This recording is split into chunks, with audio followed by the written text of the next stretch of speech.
Estamos de volta aqui no Prêmio News e neste bloco, entrevista para você aí de casa, retornando com ele, Dr. Renato Sanches, e trazendo um assunto de bastante interesse: casamento. Seja bem-vindo, doutor. Muito obrigado. Bom, na semana passada nós falamos sobre o divórcio. Exatamente. E nada mais justo do que nós falarmos sobre o casamento, né? Vamos começar então a falar sobre as regras, como prosseguir, os contratos. Perfeito. Inicialmente falamos sobre a dissolução, a extinção de um projeto de vida, e nada mais justo do que retomarmos com a edificação, a construção desse projeto de vida, celebrado com a terminologia casamento, né? Hoje, para as pessoas que têm o interesse em estar se casando, elas precisam inicialmente o quê? Comparecer a um cartório. Nesse cartório com seus documentos pessoais. Importante ressaltar que o casamento para as pessoas solteiras e o casamento para as pessoas divorciadas, tá bom? Há uma distinção. Existe uma distinção até para que se proteja a instituição família. Os documentos básicos das pessoas mesmo, um RG, um documento pessoal, a certidão de nascimento para os solteiros e, no caso de pessoas divorciadas, a certidão de casamento com a averbação e a homologação do divórcio anterior, para que ela possa casar-se novamente, não havendo nenhum impedimento para tal situação, circunstância, né? Só rapidinho, os prazos para se apresentar, que é muito importante, as pessoas pensam, eu quero a determinada data, né? Então, para que as pessoas já estão com o seu projeto de determinada data do seu casamento, da celebração do seu casamento, se faz importante comparecer ao cartório, fazer a habilitação para o casamento, é necessário se habilitar até para se casar. E, dentre isso, feita essa exigência inicial, legal, o casamento ele vai para um edital chamado Proclamas, onde ficará fixado no cartório, para caso a pessoa tenha algum impedimento que não é público, as pessoas saibam que aquelas pessoas irão constituir um matrimônio. Às vezes nós vamos no cartório e não entendemos o porquê está ali, né? Exatamente. Mas é justamente para isso, para se dar vista a toda a população, toda a sociedade sobre aquele casamento, justamente para se verificar se há algum impedimento. Perfeito. Exatamente, né? Tema tão importante quanto o casamento hoje, outra forma, outro aspecto muito usual que se tem apresentado é a questão da união estável. As pessoas falam qual a diferença entre união estável e casamento. Basicamente, a união estável, ela se dá por duas formas. Pela convivência ao longo do tempo dessas pessoas que têm um projeto, um intuito e um ânimo de constituir família. Ou seja, para a sociedade, aquelas pessoas que estão juntas ali são marido e mulher, como se fossem assim casados.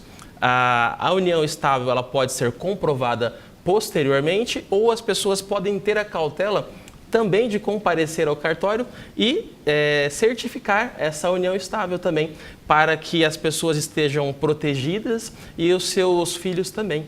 Bom, doutor, e qual a diferença entre os contratos de casamento e um contrato de união estável? Eles têm os mesmos direitos, as mesmas características? Basicamente, o casamento ele é um ato solene, onde tem que cumprir todas as regras que eu abordei de maneira bastante simplificada anteriormente, né? A união estável por si, ela já se inicia com a convivência.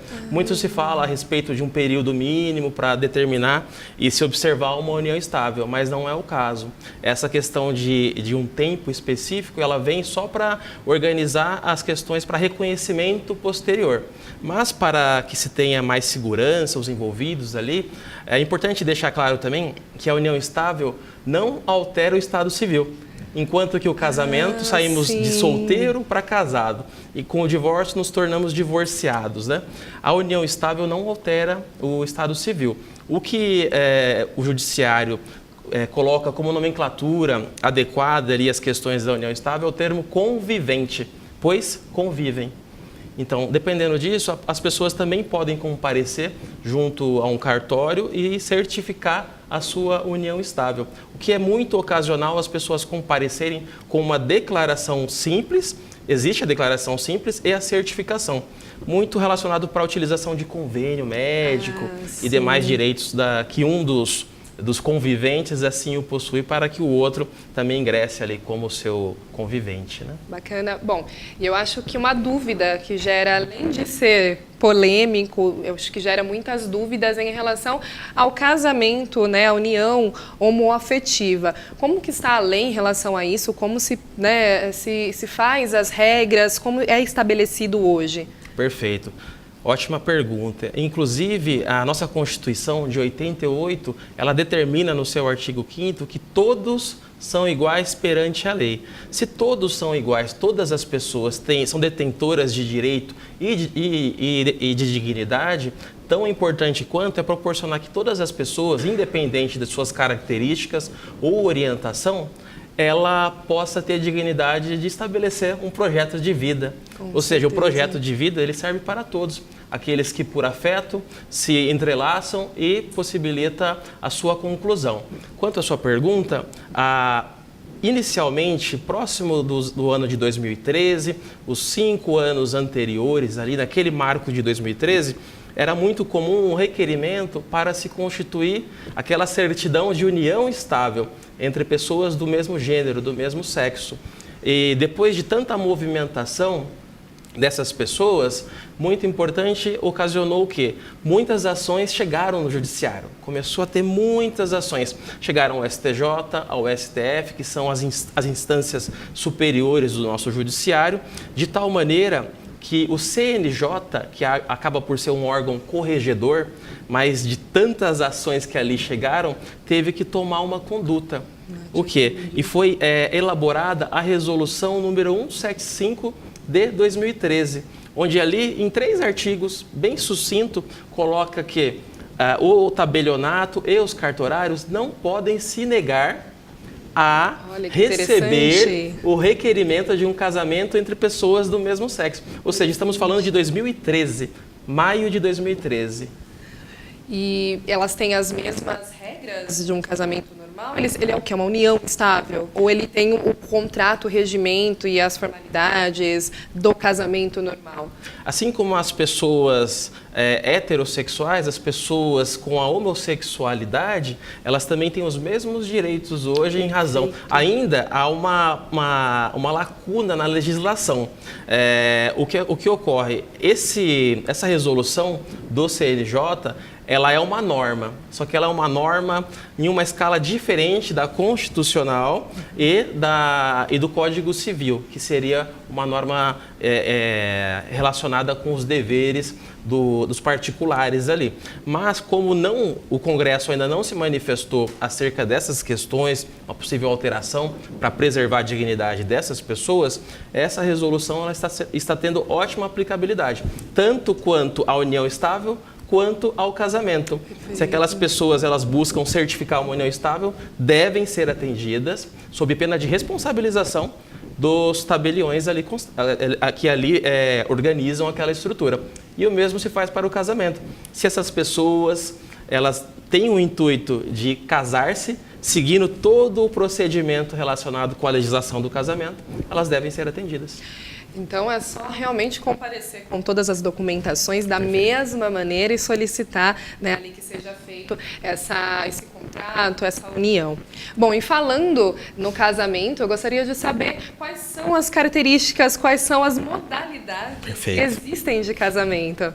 Perfeito. Existem os regimes de casamento, né? O mais comum que está no cenário do brasileiro é a comunhão universal de bens, né? Até o ano de 77, era o regime utilizado sem que as pessoas determinassem outro. Por exemplo, eu vou me casar, qual vai ser o regime? Vai ser a comunhão universal de bens. Posterior a 77, o regime que é adotado é a comunhão parcial de bens, né? Deixando claro que a comunhão universal de bens, ela divide tudo que é de todos. O que eu tinha antes de me casar... Independente de ter sido antes do casamento. Se resultar em um divórcio, o que foi adquirido antes ou depois, entra para o momento do divórcio ali, né? A comunhão parcial, como bem colocado, ela somente vai fazer essa cisão do patrimônio de tudo que é adquirido posterior ao casamento. Essas são as grandes diferenças entre a comunhão parcial e a universal. Também existe para as pessoas que têm o seu patrimônio, têm a sua aquisição de bens de maneira individual, a separação total de bens. Tudo que era antes do casamento meu, continua meu. Tudo que eu conquistei no casamento continua meu e o seu continua seu. Cada um no seu limite. Não, mas aí não fica muito legal, não, essa história.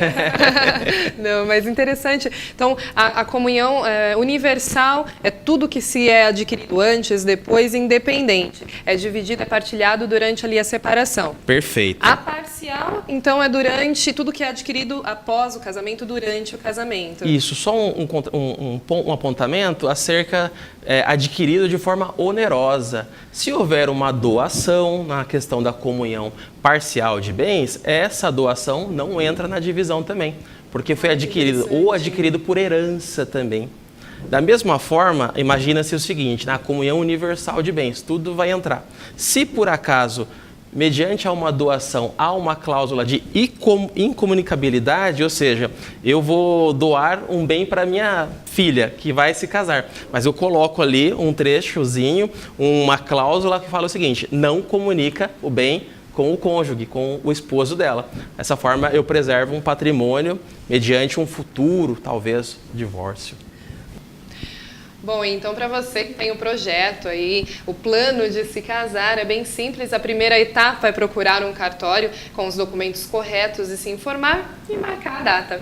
Muito obrigada, doutor, pela presença. Seja sempre bem-vindo. Um prazer.